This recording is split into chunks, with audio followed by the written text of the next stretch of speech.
Nah, karena kita tahu nih, wah ternyata sifat-sifat Fe tadi itu bisa teroksidasi dalam bentuk yang bentuknya ion ya. Makanya akhirnya kita tahu nih, wah gimana ya, kita tahu ilmunya nih. Akhirnya Fe ini dibuat dalam bentuk namanya ferrosulfat. Jadi sehingga nanti resiko oksidasinya pun juga akan turun ya. Jadi untuk fortifikasi Fe yang sering digunakan di lapangan dalam bentuk terikat namanya ferrosulfat. Selain itu juga dia murah juga, kemudian bioavailability-nya atau penyerapannya tinggi. Kemudian juga nanti resikonya juga rendah teroksidasi. Jadi nanti ketika kena ke tepung gitu ya, dia juga akan lebih rendah gitu ya. Tapi ternyata meskipun juga lebih rendah teroksidasi, ternyata masih ada resiko gitu ya. Kenapa? Ternyata kalau dia terlalu banyak diberikan, dia akan menyebabkan off flavor atau rasa yang aneh pada tepung yang menyimpang. Kemudian kalau campur ke wine, jadinya keruh wine-nya. Kemudian oksidasi lemak masih terjadi gitu ya. Nah, untuk mencegah itu tadi, maka ada penelitian nih, ternyata konsentrasinya maksimalnya berapa? 40 ppm. Dan selain itu apa? Selain itu ternyata tepungnya pun yang diberikan fortifikasi ini harus kita atur suhunya, kelembapannya, dan jadinya pun penyimpanannya tidak boleh selalu lama, jadi kurang dari 3 bulan. Jadi untuk menambahkan atau membuat suatu produk-produk itu butuh banyak penelitian. Makanya kita harus belajar dulu dari ilmu-ilmu dasarnya itu harus gimana dahulu gitu ya. Nah, sekarang kita fokus ke sifat fisikokimia dari beberapa jenis mineral. Jadi, mineral itu mempunyai sifat kelarutan atau dilarutnya. Kalau yang ionnya bebas, bentuknya bebas, contohnya misalnya golongan 1A dan 7A seperti natrium, kalium, Cl, bentuknya bebas itu daya larutnya tuh bagus dalam air gitu ya. Jadi mudah untuk diserap dalam tubuh juga, mudah untuk ditransportasi ke dalam tubuh juga. Tapi ternyata tadi bentuknya bebas, wah teroksidasi. Jadi ada plus dan minusnya. Kalau bentuknya kompleks dan terikat atau bentuknya kelat gitu ya, seperti ferrosulfat tadi gitu ya. Kelarutannya ini akan bervariasi dalam garam anorganik. Contohnya misalnya besi klorida atau ferric chloride, dia bentuknya lalu dalam air, sedangkan kalau besi hidroksida dia mengendap, dan ferric iron yang terikat dengan sitrat mudah terlarut. Jadi tergantung pilih yang mana. Misalnya kalau cari yang larut air ya berarti bentuknya yang cari yang besi klorid atau ferrit chloride gitu ya. Nah, selain itu juga ternyata mineral ini bisa berinteraksi tadi dengan zat yang non gizi. Jadi kalau misalnya kita pingin nih dapat sumber mineral besi Fe, zinc dan magnesium, dia tuh kan banyak di serealia dan umbi-umbian. Wah, tapi ternyata di situ ada zat-zat yang bisa mengganggu penyerapan gitu ya. Misalnya asam fitat, saponin, solanin itu banyak di serealia dan umbi-umbian. Sehingga nanti juga akan mengganggu penyerapannya dalam tubuh. Jadi selain kita harus tahu, oh dia sumber Fe, oh dia sumber kalsium, kita lihat dulu apakah ada zat-zat non gizi yang akan mempengaruhi proses penyerapan zat gizinya. Jadi ahli gizi itu harus sampai situ ya berpikirnya tentang bahan pangan. Itulah bedanya kita dengan dokter. Dokter mungkin tahu zat gizinya apa, tapi tidak tahu bagaimana interaksi zat gizinya antar zat gizi dengan yang lain atau antar zat yang non gizinya. Begitu juga dan misalnya kita ingin memberikan diet tinggi kalsium, wah dikasih susu sapi yang banyak gitu ya, dikasih bahan makanan protein tinggi, contohnya yang mengandung misalnya dari telur, kemudian dari keju, dia susunya tinggi kalsium gitu ya.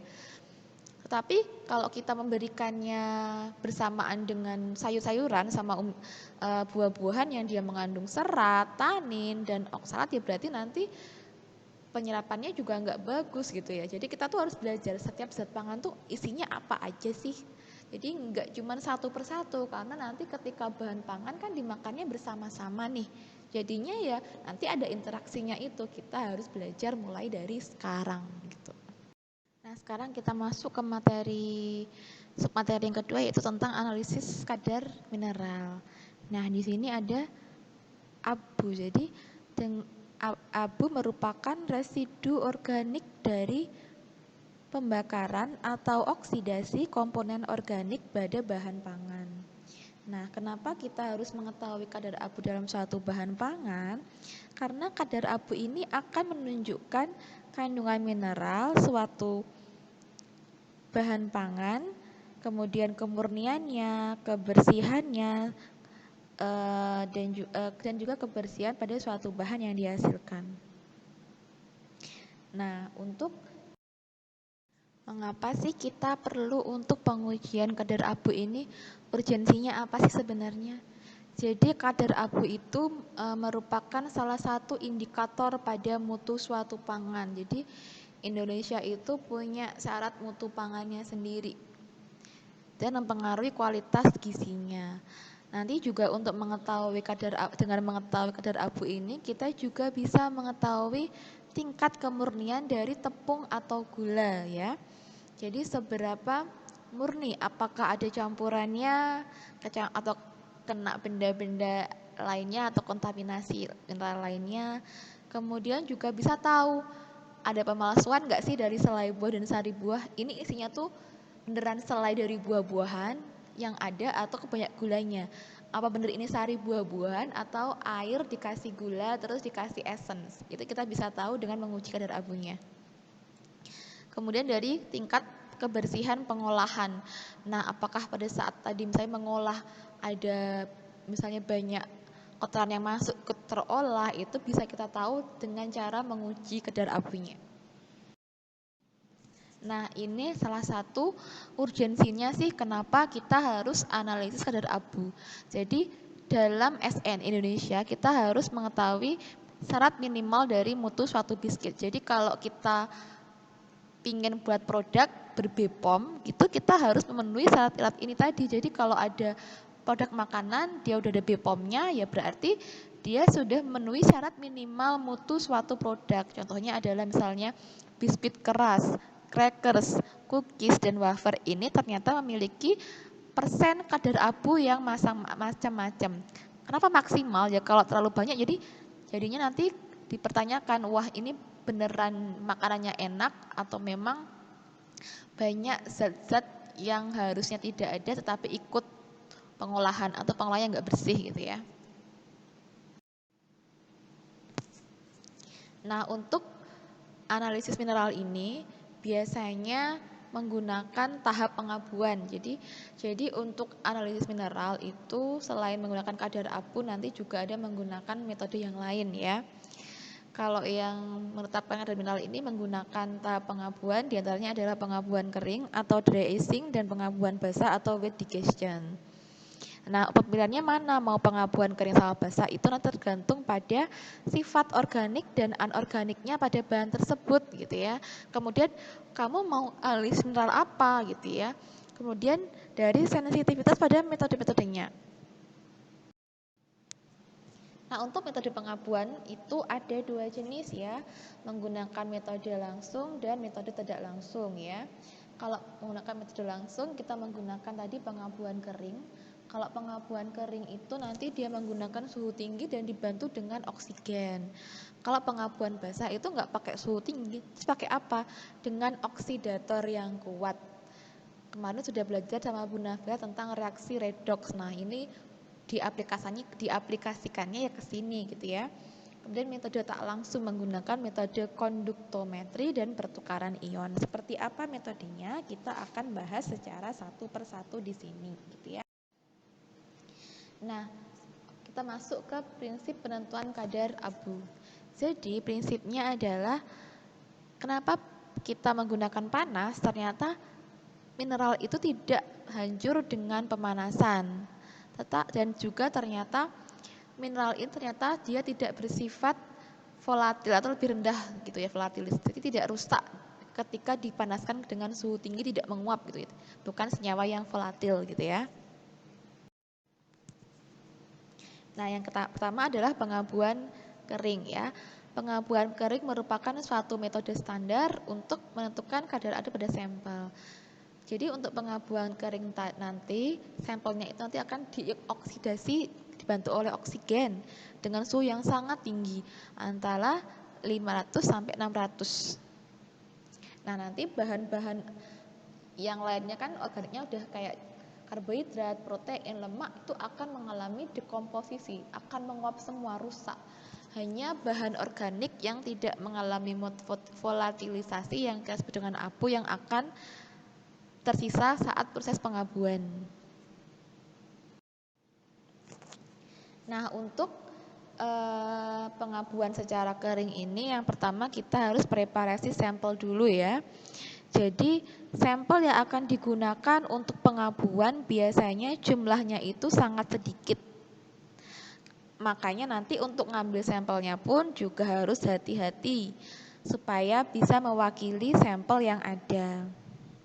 Nah, untuk mempersiapkan sampel nih biasanya sampelnya itu nanti akan digiling atau dihancurkan gitu ya. Nah, untuk perlakuannya ini tergantung pada jenis bahan yang akan dianalisis ya dia. Misalnya sampel pangan nabati itu biasanya dikeringkan dulu sebelum di grinder karena dia lumayan tinggi airnya. Kemudian suhunya, suhu yang digunakan untuk pengeringan itu sebenarnya tidak terlalu mempengaruhi kadar abunya. Tapi kalau misalnya nanti setelah kita lakukan pengeringan itu digunakan untuk analisis protein misalnya ya kita harus hati-hati gitu ya. Makanya biasanya pengeringannya itu dilakukan secara hati-hati. Contohnya misalnya pengeringan pada daun itu biasanya pada suhu yang bertahap ya. Jadi pertamanya pada suhu 55 Celcius, kemudian baru suhu yang lebih tinggi gitu ya. Kemudian bahan pangan yang nabati yang mengandung kadar airnya kurang dari 15% itu dapat langsung diabukan tanpa pengeringan. Kemudian untuk preparasi sampel, untuk produk hewani, sirup, dan rempah itu biasanya memerlukan perlakuan yang lumayan khusus ya sebelum diabukan. Karena apa?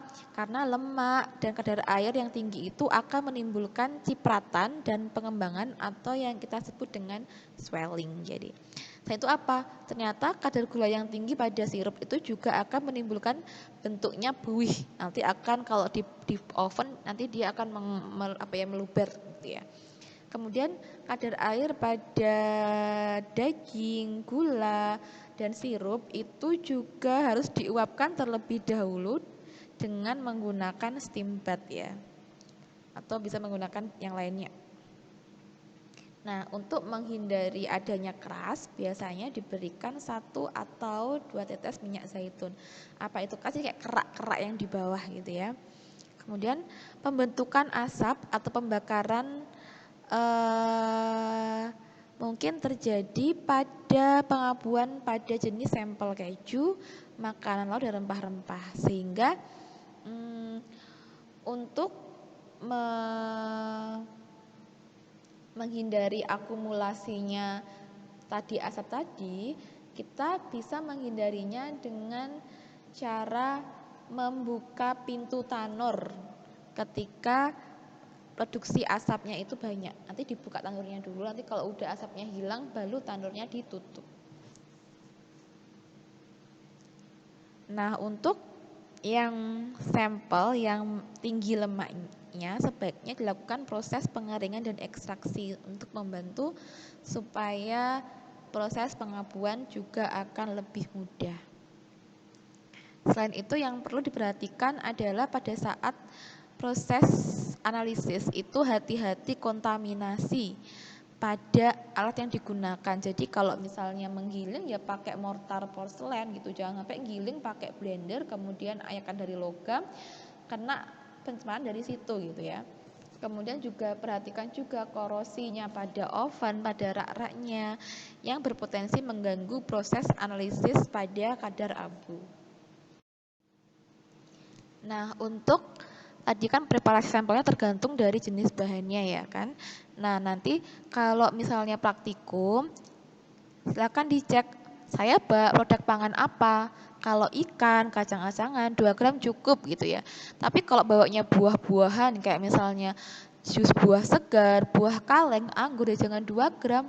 Nanti dipanaskan di tanur, habis semua, nggak ketimbang, menguap semuanya, terlalu sedikit hasilnya. Jadi kalau misalnya pakai yang dia tinggi air, kemudian sampai airnya lumayan tinggi di atas 15%, ya kita pakai berat bahannya, sampelnya pun bervariasi.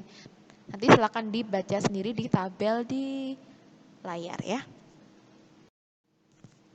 Kemudian suhu pengabuan, kita harus perhatikan ya suhu pengabuannya seperti apa. Kenapa? Karena suhu pengabuan ini berkaitan dengan unsur-unsur yang akan menguap pada suhu yang tinggi.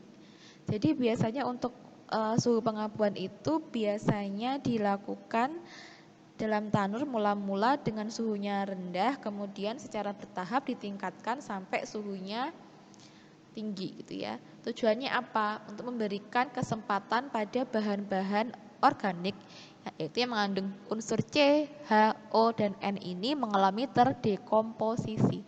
Pengertian terdekomposisi adalah jadi komposisinya tadi, jadi dia akan rusak komposisinya sehingga nanti dia akan menguap gitu ya. Jadi yang tersisa hanya mineralnya saja, jadi CHON-nya terdekomposisi dan menguap ke udara gitu ya. Nah, untuk mencegah terjadinya hal-hal yang tidak diinginkan, biasanya suhu pengabuan itu sudah ada suhu yang efektif. Jadi silakan nanti dicek kalau dapat produk apa ya dicek saya menggunakan suhu apa harusnya, apakah 500K atau 600K atau 525. Sesuaikan dengan jenis bahannya gitu ya.